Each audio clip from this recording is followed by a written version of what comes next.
नशे में इतना चूर हो गया कि वो अल्लाह को भूल गया, कब्र को भूल गया, आखिरत को भूल गया। जबकि अल्लाह के हबीब मुस्तफा करीम रऊफुर रहीम सल्लल्लाहु तआला अलैहि वसल्लम इरशाद फरमाते हैं, इब्ने आदम के कदम कयामत के दिन जमीन पकड़ लेगी और अल्लाह उससे 5 सवाल करेगा। पहला सवाल ये करेगा, बता तूने अपनी जिंदगी कहां गुजारी। पहला सवाल है कयामत का, जब जमीन पकड़ लेगी इंसान के कदम को, तूने अपनी जिंदगी कहां गुजारी। हम अपनी जिंदगी कहां गुजारते हैं, मैं ये नहीं कहता कौन अपनी जिंदगी कहां गुजारता है, लेकिन हमें पता है, हर आदमी अच्छी तरीके से जानता है कि वो अपनी जिंदगी को गुजारता कहां है। हमारी जिंदगी कहां गुजर रही है, किसी औरत पर बदनजरी करते हुए, झूठ बोलकर कारोबार करते हुए, फरेब देकर दौलत इकट्ठा करते हुए, रिश्वत जमा करके दौलत इकट्ठा करते हुए, सूद खाकर माल इकट्ठा करते हुए। मुझे बताओ अल्लाह की बारगाह में क्या जवाब दोगे, रब की बारगाह में क्या जवाब होगा। मेरे प्यारे आका सल्लल्लाहु अलैहि वसल्लम के प्यारे दीवानों, अल्लाह के हबीब सल्लल्लाहु अलैहि वसल्लम फरमाते हैं, तूने अपनी जिंदगी कहां गुजारी, पहला सवाल। दूसरा सवाल, तूने अपनी जवानी कहां गुजारी। पूरी जिंदगी के बारे में फिर वापस जवानी के से मुताल्लिक पूछा जाएगा, तूने अपनी जवानी कहां गुजारी। मेरी कौम के जवान क्या अल्लाह की बारगाह में जवाब दे सकेंगे, रब की बारगाह में इजहार कर सकेंगे, हमने जवानी के हसीन लम्हात कहां गुजारे। अल्लाह अकबर। आज तो जवानी को लोगों ने ऐशाशियों की नजर कर दिया है, खेल कूद की नजर कर दिया है, बुराइयों की नजर कर दिया है। लोगों को ये तसव्वुर है कि जो जवानी मिली है वो सिर्फ ऐशाशी के लिए, गुनाहों के लिए, बुराइयों के लिए। सुन लो, ये जवानी के कीमती लम्हात चंद दिनों के अंदर गुजर जाएंगे, चंद सालों के अंदर गुजर जाएंगे, लेकिन अल्लाह अकबर, जब बुढ़ापा आ जाएगा, दांत हिलने लगेंगे, बाल सफेद हो जाएंगे, कमर खड़ी रहने से और कमर अपनी जगह ठहरने से जवाब दे जाएगी, रुकू करने की ताकत न होगी, हाथों में कपकपी आ जाएगी, आंखों की बीनाई कम हो जाएगी।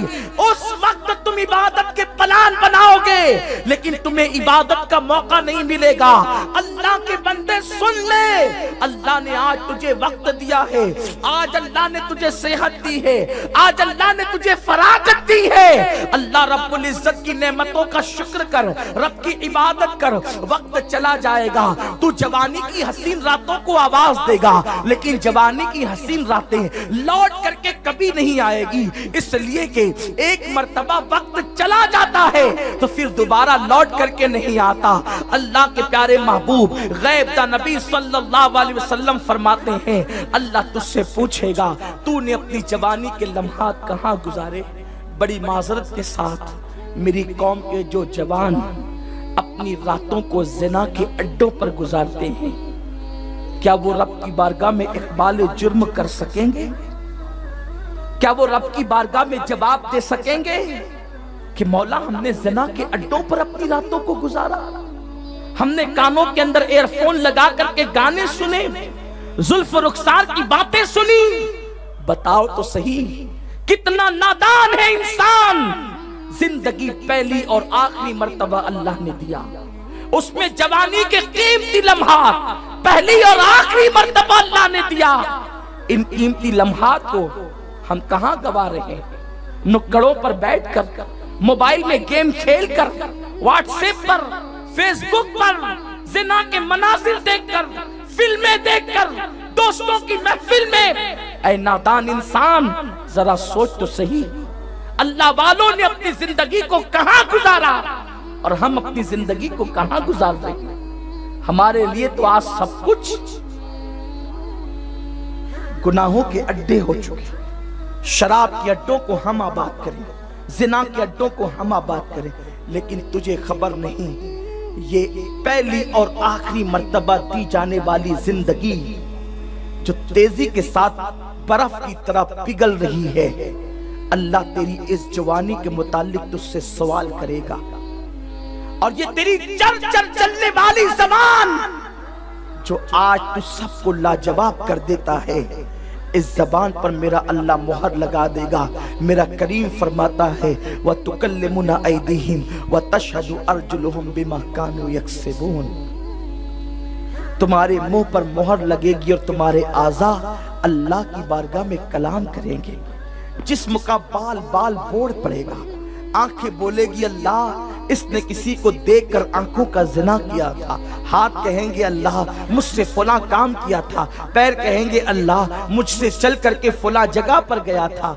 ऐ मेरी कौम के जवानों, कितने नाजुक और कमजोर हैं हम कि अगर हमें मच्छर काटे तो हम बेचैन हो जाते हैं, अगर कुत्ता हम पर दौड़ पड़े तो हम जो है वो बेचैन होकर के भागने लगते हैं। जो लोग कुत्ते को दौड़ाने को बर्दाश्त न कर सके, जो लोग मच्छरों के डंक को बर्दाश्त न कर सके, जो रात की तारीकी में अपने साये से डर जाते हैं, जब जहन्नम के अंदर रब तबारक व ताला के फरिश्ते इन पर अजाब के गूजे बरसाएंगे, इन पर अजाब के चाबुक बरसाएंगे, वो भी जहन्नम की आग के बने हुए चाबुक, उस वक्त तो तुम्हारा क्या बनेगा। आज अपनी जवानी पर इतरा रहे हो, एक वक्त वो आएगा रब की बारगाह में तुम्हारी जवानी के मुतालिक तुमसे सवाल किया जाएगा। आज मेरी कौम के जवान कहते हैं जिस जवानी के अंदर लड़कियों से दोस्ती नहीं, वो जवानी क्या काम की है, वो जवानी में लुत्फ क्या है। ऐ मेरी कौम के जवानों, अगर ये बात कोई काफिर कहता तो शायद हमें ताज्जुब न होता, लेकिन ये बात तू कह रहा है जिसके लिए जुल्फे वद्दुहा के साथ जुल्फे वल्लैल के साए और रुखे वद्दुहा के जलवे बयान किए गए। आज तू उस मुस्तफा करीम की अजमतों को भूल करके किसी के जुल्फ रुखसार की बात कर रहा है। मुझे बता तो सही, ऐ मेरे प्यारे आका सल्लल्लाहु अलैहि वसल्लम के प्यारे दीवानों, अगर तू जिना के अड्डे से वापस आए और तुझसे तेरी माँ पूछ ले बेटा कहां से आ रहा है, तो तू अपनी माँ को जवाब देने की ताकत नहीं रखता। अगर तू जिना के अड्डे से वापस लौटे और तेरी बीवी जो तेरी महकूम है वो तुझसे पूछ ले, तो तू अपनी बीवी को जवाब देने की हिम्मत नहीं रखता। गुनाहों की दास्तान जब तुम अपनी बीवी को बताने की हिम्मत नहीं करते, तो अल्लाह जब तुमसे तुम्हारी जवानी के मुतालिक सवाल करेगा, तुम अल्लाह को क्या जवाब दोगे? उस दिन के लिए क्या तैयारी है? सैयदना अबू बकर सिद्दीक रज़ी अल्लाह ताला की शहजादी हजरत अस्मा कहती है मेरे बाबा अल्लाह के रसूल के साथ नाश्ता कर रहे थे, सरकार ने फरमाया अबू बकर ये जो नाश्ते के लुक़मे तेरे मुंह में जा रहे, कल क़यामत के दिन अल्लाह इसके मुतालिक भी पूछेगा। सिद्दीक अकबर ने अर्ज की या रसूल अल्लाह जो हम लुक़मे खा रहे इसके बारे में भी पूछा जाएगा? इरशाद हुआ हाँ पूछा जाएगा। अगर हमने हलाल लुक़मे खाए तो अल्लाह उसके बारे में भी पूछेगा, जो हराम काम किए उसके बारे में कौन जवाब देगा? इसीलिए तो मौलाए कायनात शेर खुदा अली के मुर्तजा कहते हैं मैंने तुम्हारी दुनिया से हाथों को उठा लिया, मैंने तुम्हारी दुनिया से हाथों को समेट लिया, इसलिए कि जिसके हलाल का हिसाब है और जिसके हराम पे अजाब है उस दुनिया में मैं हाथ कैसे डालूं? इसीलिए फरमाते हैं मैंने दुनिया को 3 तलाक दे दिया है। मौलाए कायनात का कौल है मैंने दुनिया को 3 तलाक दे दिया है, क्योंकि जिसके हलाल का हिसाब हो और जिसके हराम में अजाब हो फिर उसको इस्तेमाल कैसे किया जाए। लेकिन हलाल का हिसाब मौला अली जैसा देने के लिए डर रहा है, तो हम हराम के बारे में जवाब कैसे देंगे? वो भी ज़िना के बारे में, वो भी शराब के बारे में, वो भी जुए के बारे में, वो भी फोन पर लंबी लंबी गुफ्तगू जो हमने लड़कियों से नाजायज और हराम की है। हम अल्लाह को क्या मुंह दिखाएंगे? क्या तुम्हें मरना नहीं है? तुम जिंदगियां लिखवा लाए हो, मुझे बताओ, या फिर तुमने अल्लाह तबारक व तआला से ये लिखवाया है कि अल्लाह तुम्हारी रियायत करेगा, वो तुमसे हिसाब लेने में रियायत करेगा? अल्लाह अकबर। अरे तुम और मैं क्या है? अगर अल्लाह तबारक व तआला बड़े बड़े सालेहीन से पूछ ले तो वो जवाब देने की हिम्मत न करे। एक बुजुर्ग जिसे दुनिया शेख अबू अली दक्का के नाम से जानती है, साहिब रिसाले कुशैरिया के उस्ताद हैं, उनके इंतकाल के बाद किसी ने ख्वाब में देखकर पूछा, हजरत अल्लाह ने आपके साथ क्या सलूक किया? फरमाते हैं 70 साल हो गए हैं, अभी तक मौत नहीं हुई। मेरी सुन्नी कौम समझती क्या है? 5 वक्त की नमाज पढ़ के जन्नत में जाओगे? रमजान शरीफ के रोजे रखकर सिर्फ जन्नत में जाओगे? वो अल्लाह है, उसकी खुफिया तदबीर से बचो। अगर वो पूछ ले तो बड़े बड़े नेकों को खड़ा कर दे, बड़े बड़े परहेजगारों की बख्शिश न करे। उस पर कुछ वाजिब नहीं, उस पर कुछ लाजिम नहीं, बख्श दे उसका करम है, पकड़ ले उसका अदल है। यूं ही अंबिया किराम थोड़ी रोते थे। हजरत सैयदना अय्यूब अलैहिस्सलाम ने जब सब्र की इंतहा कर दी, कितना सब्र किया जनाब अय्यूब ने। आपके सब्र के मुतालिक बयान किया जाता है, आपके जिस्म में आबले पड़ गए। और अल्लामा शरफुद्दीन यहिया मुनीरी रहमतुल्लाह अलैह ने तो यहां तक लिखा है मकतूबात सदी दो सदी में कि जिसमें अक़दस में कीड़े आ गए। हालांकि हमारे उलमा अहले सुन्नत ये अकीदा रखते हैं कि अल्लाह अपने नबियों को ऐसी बीमारी नहीं देता जिससे लोग नफरत करें, लेकिन वो तबई बीमारी न थी जिसमें अक़दस में कीड़े, और वो कीड़े जब गिर जाते तो अय्यूब अलैहिस्सलाम उसको उठाकर अपने जिस्म में रखते और रख करके कहते, ए कीड़ो, अभी ये गिज़ा मेरे जिस्म के अंदर तुम्हारे लिए बाकी है, अभी कहां जाते हो? नाराज हो गए, खा लो मेरे जिस्म को। कीड़े बढ़ते बढ़ते हजरत अय्यूब अलैहिस्सलाम की जबान पे हमला करते हैं और दिल पे हमला करते हैं। जब जबान पे हमला किया और दिल पे हमला किया, अय्यूब चीख पड़े। जब अय्यूब चीख पड़े तो अल्लाह ने कहा, अय्यूब तेरे पास सब्र खत्म हो गया, इम्तिहान खत्म कर दे। तू मेरी शिकायत करने लगा, यार की शिकायत करता है, अपने महबूब की शिकायत करता है, जिसको महबूब माना उसकी शिकायत करता है। अय्यूब ने तब भी कहा, नहीं मौला, शिकायत नहीं करता, बल्कि तुझसे अर्ज करता हूं कि इन कीड़ों से कह दे कि ये मेरा पूरा जिस्म खा जाएं, लेकिन मेरी जबान न खाएं और मेरा दिल न खाएं। कहा, अय्यूब जब पूरा जिस्म खिलाना चाहता है तो जबान और दिल क्यों बचाना चाहता है? अर्ज करते, मौला वो भी सिर्फ तेरे लिए, अपने लिए तो कुछ है ही नहीं, सिर्फ तेरे लिए। कहा, अय्यूब मेरे लिए क्यों? कहा, मौला जबान रहेगी तो तेरा जिक्र करूंगा और दिल रहेगा तो तेरी याद करूंगा, वो भी तेरे लिए।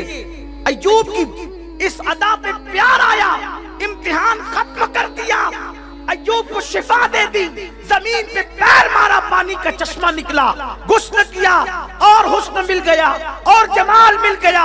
इमाम शरफुद्दीन यहिया मुनीरी लिखते हैं कि जो कीड़े अय्यूब के जिस्म से वाबस्ता हुए, अल्लाह ने उन कीड़ों को रेशम का कीड़ा बना दिया और कीड़े दवा मार मार के हलाक किए जाते हैं, और जो अय्यूब के जिस्म से मंसूब हो गए उन कीड़ों को पाला जाता है, उनके लिए फार्म डाले जाते हैं। और इंसानों को बताया जा रहा है, नादानों, अगर कीड़े नबी के जिस्म से वाबस्ता हो जाएं तो उन्हें मारा नहीं जाता, उन्हें पाला जाता है।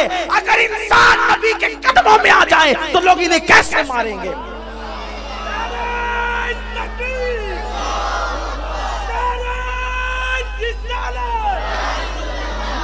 आज मेरा वो उन्वान नहीं, लेकिन सुनो, जब जनाब अय्यूब सब्र का हक अदा कर चुके तो एक दिन जनाब अय्यूब अलैहिस्सलाम अल्लाह से नाज़े बंदगी में कहते हैं, जनाब अय्यूब नाज़े बंदगी में कहते हैं, ए अल्लाह, देखा तूने मैंने कितना सब्र किया, अल्लाह देखा तूने मैंने कितना सब्र किया। सब्र तो किया था ना, कितना सब्र किया था। बच्चे मर गए, शिकायत न की, और क्या कहा, मैं भी अल्लाह का हूं, वो जो चाहे करे।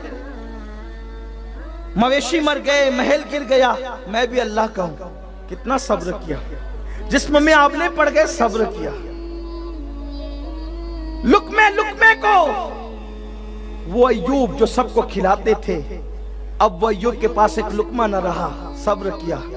अय्यूब को हक तो था ना कि कहते मैंने सब्र किया, कह गए, अल्लाह देखा तूने मैंने कितना सब्र किया। आवाज आई, अय्यूब तू जो कहता है कि मैंने इतना सब्र किया, मैं तुझसे पूछता हूं कि ये सब्र की तौफीक तू कहां से लाया था? तुझे अगर अपने सब्र पे नाज है तो बता तू सब्र की तौफीक लाया कहां से था? तो जनाब अय्यूब अलैहिस्सलाम से जब ये बात कही जाती है तो मैं और आप, हमारी हैसियत क्या है, अपनी औकात क्या है?